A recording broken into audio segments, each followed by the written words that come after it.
जैन। नाम राहिल आज़मी है, आजमगढ़ से ताल्लुक़ है, जामिया मिल्लिया इस्लामिया का स्टूडेंट हूँ।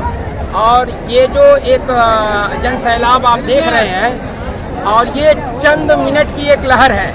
इस चंद मिनट की लहर में ये मैसेज मैं देना चाहता हूँ सत्ताधारी पार्टी और गैर सत्ताधारी पार्टियों को। ये एक ट्रेलर दिखाना चाहता हूँ कि अभी हमारी इब्तिदा है, अभी हमारा शेर आया और खामोशी से आकर गया। उसके बाद ये इतनी बेचैनी जो है आवाम में, देख लीजिए। अभी इनको वक्त है, समझ जाए और संभल जाए, और हमें वोट बैंक न समझे, बल्कि हमें साझेदारी के साथ ले और कांधे से कांधा मिलाकर चले। ये आपको क्या लगता है कि जहां सरकार का इतना सख्त रवैया है, तो ऐसे में इस तरीके की भीड़ और असदुद्दीन ओवैसी साहब का उत्तर प्रदेश में आना क्या संकेत दे रहा है? असदुद्दीन ओवैसी मेंबर पार्लियामेंट, एक ऐसी सांसद का वो एक मेंबर है जिसको आजमगढ़ या उत्तर प्रदेश ही नहीं बल्कि पूरे हिंदुस्तान में जाने का अधिकार है, हक है। तो वो अगर हिंदुस्तान के इस बड़े सूबे में उत्तर प्रदेश में अगर आता है तो इसमें कोई बड़ी बात नहीं है, बल्कि उत्तर प्रदेश के उन गरीब मजलूमों की आवाज बन के उठ रहा है जो अब तक दबे गए, दबाए गए, सताए गए। उन मजलूमों की एक आवाज है जो अब बनकर उभरेगी और संसद से लेकर पूरे दिल्ली तक गूंजेगी आवाज। असदुद्दीन ओवैसी साहब आए और बिना रुके ही चले गए, इतना बड़ा जनसैलाब उनका इंतजार करता रहा। क्या आपको नहीं लग रहा कि उनके समर्थकों के साथ धोखा हुआ है? ये नहीं, देखिए, ये एक चीज होती है वक्त की पाबंदी। वक्त की पाबंदी में असद साहब की कोई गलती नहीं है। ये हम जैसे उनके चाहने वालों की कुछ गलतियां हो जाती हैं कि जो वक्त की पाबंदी नहीं करते हैं और रास्ते में खड़े हो जाते हैं। और वो बेचारे क्या करते, उनको अपने शेड्यूल को बराबर करना था, इसलिए वो हमें एक झलक दिखाया और बाकायदा सलाम किया, इस्तकबाल किया, लोगों की हौसला अफजाई की। और चलती हुई गाड़ी पर लोगों का इस्तकबाल करना बहुत बड़ी बात होती है। एक मेंबर बैरिस्टर आदमी, एक मेंबर ऑफ पार्लियामेंट आदमी अगर चंद मिनट चलते चलते अपनी आवाम को, अपने चाहने वालों को खुश करता है तो ये बहुत बड़ी बात है। हम लोग उनके दिल से दुआएं देते हैं और सारी जनता ये चाहती है कि इंसाफ के लिए जो शख्स आवाज उठा रहा है, दबे हुए मजलूमों को, गरीबों की आह बन रहा है, उनकी आवाज हमेशा के लिए बुलंद रहे। स्वागत है आपका PLN न्यूज़ में। आपके साथ मैं हूं शादाब काज़मी और अभी हम मौजूद हैं उत्तर प्रदेश के आजमगढ़ जनपद में। आजमगढ़ का सराय मीर क्षेत्र है ये, और पीछे की तस्वीरें दिखाएं, कैमरा पर्सन से अनुरोध करूंगा। ये मदरसा बैतुल उलूम आपको नज़र आ रहा है अपनी स्क्रीन पर। सराय मीर का ये मदरसा है, विश्व प्रसिद्ध मदरसा है ये। और इसमें अब से कुछ देर पहले AIMIM के जो राष्ट्रीय अध्यक्ष हैं असदुद्दीन ओवैसी, उनका आगमन होने वाला है। कहा जा रहा है कि नॉन पॉलिटिकल दौरा है उनका ये। कोई पब्लिक मीटिंग नहीं करेंगे, यहाँ आएंगे, मस्जिद जो है उसमें नमाज पढ़ेंगे और उसके बाद यहाँ से बाबतपुर एयरपोर्ट से उनकी फ़्लाइट है, वहाँ के लिए वापस हो लेंगे। पर इस बीच आप देख सकते हैं जो AIMIM के कार्यकर्ता हैं और असदुद्दीन ओवैसी के जो समर्थक हैं वो भी यहाँ पर मौजूद हैं। उनसे बातचीत करेंगे और मज़ीद जानकारियाँ जो हैं उनसे लेने की कोशिश करेंगे कि कैसा कार्यक्रम है ये, और आखिर काफ़ी शोरगुल भी देखने को मिल रहा है। काफ़ी उत्साहित नज़र आ रहे हैं जो कार्यकर्ता और जो समर्थक उनके यहाँ पर मौजूद हैं। उनसे बात भी करेंगे और जानेंगे कि किस तरह का आखिर ये कार्यक्रम है और कैसा दौरा है। बिरसा मोहम्मद। AIMIM के कार्यकर्ता हैं आप? नहीं, मैं कार्यकर्ता नहीं हूँ, बस एक सपोर्टर हूँ। सपोर्टर हैं। तो असदुद्दीन ओवैसी आ रहे हैं जी, कब आ रहे हैं, कैसा दौरा है ये, और आने के पीछे कारण क्या है? असद साहब का कोई ऐसा पॉलिटिकल तो मुद्दा है नहीं यहाँ पर आने का। जी। बस एक आजमगढ़ के लिए वो 2012 से अप्लाई करते थे। आज उनको आज का दिन ऐसा दिन है कि उनको परमिशन मिल गई है, इसी के थ्रू वो आ रहे हैं। जी। और कोई पब्लिक गैदरिंग नहीं है, ना पब्लिक मीटिंग है। जी जी। अखिलेश सरकार में एक पब्लिक मीटिंग के लिए आने का प्रयास किया, परमिशन नहीं मिली, नहीं आ पाए, तो इसीलिए पब्लिक मीटिंग नहीं आ रहे हैं।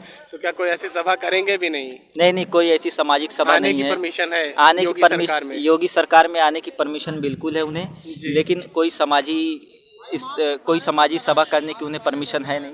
जी जी। सभा कोई करने की परमिशन नहीं है। 2022 में चुनाव भी है, उत्तर प्रदेश विधानसभा जी चुनाव। जी, जिसमें असद साहब अपनी पार्टी का पूरा यहाँ पर जोर दे रहे हैं 2022 के इलेक्शन में। तो आप एक सपोर्टर हैं उनके, जी।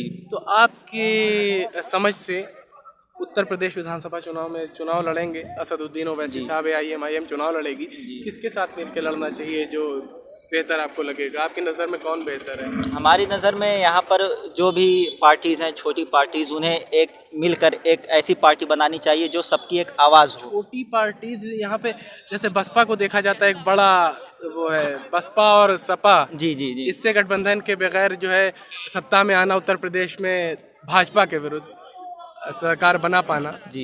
अगर बनाना चाहता है कोई, तो इन दो में से किसी एक का साथ लेना ही पड़ेगा उन्हें। लेना ही पड़ेगा। वैसे उम्मीद है कि बसपा से उन्हें सपोर्ट मिल जाए। अच्छा, बसपा से उन्हें सपोर्ट मिल जाए, बात कर रहे हैं। देखा जाता है मुसलमान जो है भाजपा का विरोध करता है जी, पर बसपा कहीं ना कहीं भाजपा की बी टीम बनकर सामने आ रही है और बी टीम कहा जा रहा है। भाजपा के तो साथ नजर आ रही है कहीं ना कहीं मायावती। तो जैसे इसका हमारे पीछे तो हर पार्टीज है, कोई डायरेक्टली है, कोई इनडायरेक्टली है, लेकिन अब हमारे साथ कौन खड़ा हो रहा है किस टाइम में, ये तो बहुत मायने रखता है। असदुद्दीन ओवैसी का भाजपा का सबसे बड़ा विरोधी उनको कहा जाता है। वो कहते हैं मोदी का विरोध मरते दम तक करूंगा। तो मायावती तो भाजपा के साथ खड़ी नजर आ रही है, उनके साथ गठबंधन। बिहार इलेक्शन में उन्हीं के साथ गठबंधन था, अभी यूपी में तो कोई बिहार में कंफर्म उनके नहीं साथ है। गठबंधन कर लिया, उसके बाद भाजपा का विरोधी भी कहते हैं ओवैसी खुद को। जी, ओवैसी साहब जो हमारे करंट इश्यूज हैं उसी को लेकर भाजपा, ओवैसी साहब करंट इश्यूज को लेके विरोध करते हैं, लेकिन भाजपा के विरोध में ओवैसी भी हैं और देखा जाता है मुसलमान भी कहीं ना कहीं भाजपा के खिलाफ ही जाते हैं, भाजपा के साथ नहीं जा सकते। पर बसपा तो भाजपा के साथ खड़ी नजर आ रही है। तो बसपा के साथ मिलके आखिर मुसलमान क्या जाएंगे ओवैसी के साथ? ऐसा तो कोई प्रूफ नहीं है कि बसपा जो है, कितने सारे बिल अभी पास हुए, उसमें बसपा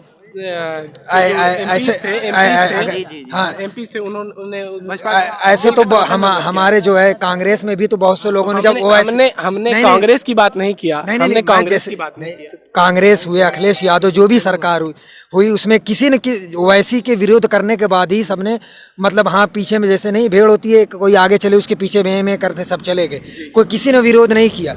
हाँ, बस एक पढ़ा लिखा इंसान वो समझ रहा था। ओवैसी विरोध कर रहे हैं, पर बात यहाँ यही है, ओवैसी मुस्लिम नेता के तौर पे देखे जाते हैं, मुस्लिम नेता के तौर पे नहीं देखा जाता। गलत बात है ये तो, सरासर गलत है। भाजपा के मुसलमानों से ज्यादा तो हिंदू आए हैं, 5 में से 3 तो हिंदू आए हैं, मुसलमान की पार्टी तो नहीं है। भाजपा के सबसे बड़े विरोधी चेहरे के रूप में ओवैसी को देखा जाता है। नहीं, ये भारतीय जनता पार्टी के और मोदी के विरोधी खुद को कहते हैं ओवैसी। बिल्कुल। उसके बाद बसपा तो साथ नजर आ रही है। वो बात अलग है। नहीं जी, जो आप ये कह रहे हैं कि ओवैसी साहब की जो पार्टी है वो जो है मुस्लिम, जो मतलब मुस्लिम को मतलब पक्ष लेके चलती है, ये गलत है। भाजपा के विरोध में चलती है ना, भाजपा नहीं, जो भी उनके खिलाफ जो गैर संविधानिक रहेंगे उनके खिलाफ है, बस ये हम जानते हैं। बस हम ये नहीं जानते भाजपा है या सपा है। भाजपा के खिलाफ है अभी ओवैसी साहब, जो भी गैर संविधानिक है, जो भी गैर संविधानिक उसके खिलाफ है।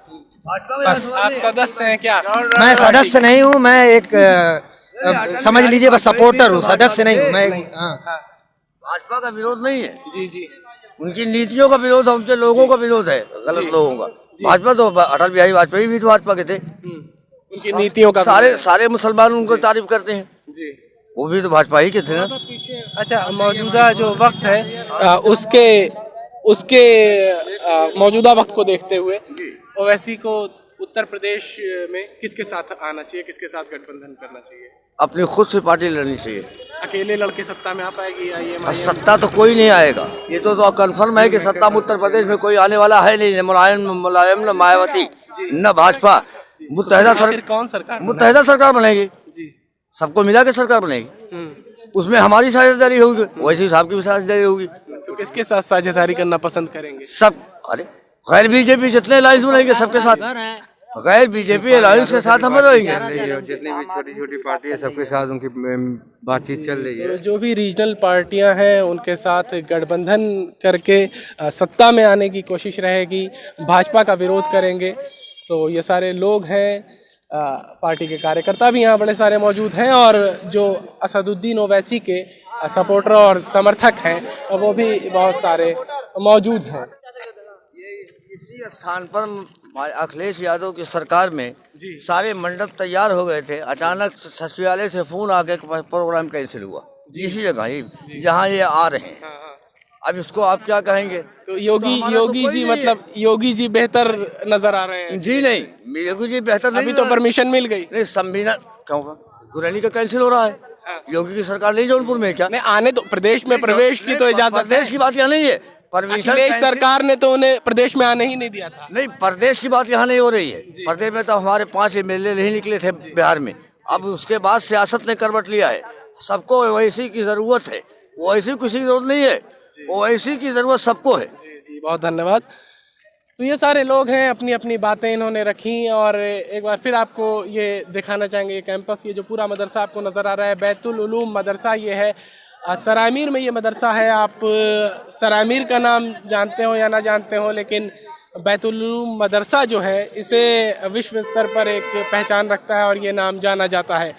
और अब से कुछ देर में असदुद्दीन ओवैसी AIM पार्टी के राष्ट्रीय अध्यक्ष का यहाँ पर आगमन होगा। उसके बाद उनसे बातचीत करने की कोशिश करेंगे और आपके जो सवाल होंगे उनको उनके सामने रखेंगे और उनसे उनका जवाब आप तक पहुँचाने का प्रयास करेंगे। आप बने रहें PLL न्यूज़ के साथ।